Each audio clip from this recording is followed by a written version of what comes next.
નમસ્કાર. જમ્મુ કાશ્મીરના પહેલગામમાં પ્રવાસીઓ પર આતંકવાદીનો હુમલો છે.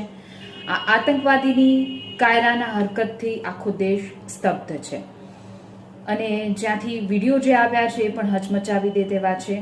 કારણ કે જે પ્રવાસીઓ અહીંથી ફરવા ગયા હતા, જમ્મુ કાશ્મીર જે ધરતી પરનું સ્વર્ગ ગણાય છે, અને ત્યાં એ સ્વર્ગને જોવા માટે, નિહાળવા માટે પ્રવાસીઓ ગયા અને તેના પર આતંકવાદીઓએ હુમલો કર્યો.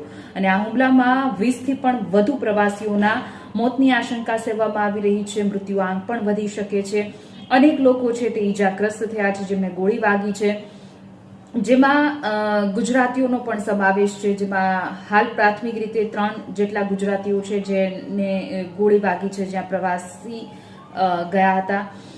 અને પ્રધાનમંત્રી નરેન્દ્ર મોદી સાઉદી અરેબિયા પ્રવાસે છે ત્યારે તેમણે પણ આ ઘટનાને ખૂબ જ દુઃખદ ગણાવી છે. તેઓએ પણ કેન્દ્રીય ગૃહમંત્રી અમિત શાહ સાથે વાત કરી છે અને તેઓને આદેશ આપ્યો કે તેઓ જમ્મુ કાશ્મીર જાય. અને કેન્દ્રીય ગૃહમંત્રી અમિત શાહ તાબડતોડ બેઠક બાદ તેઓ શ્રીનગર જવા માટે રવાના થઈ ગયા છે. હાલ તો તે પહોંચી પણ ગયા હશે અને ત્યાં પણ હવે જે પ્રકાર કડક એક્શન લેવાના જે આદેશ છે પછી થશે. પરંતુ આ ખૂબ જ કાયદાના હરકત કહેવાય.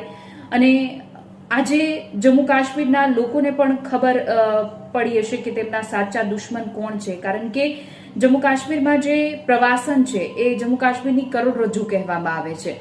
ત્યાંના લોકો, સ્થાનિકો તેનાથી રોજગારી મેળવે છે અને એવા પ્રવાસન, અને આપણા દેશમાં તો અતિથિ દેવો ભવ કહેવાય છે.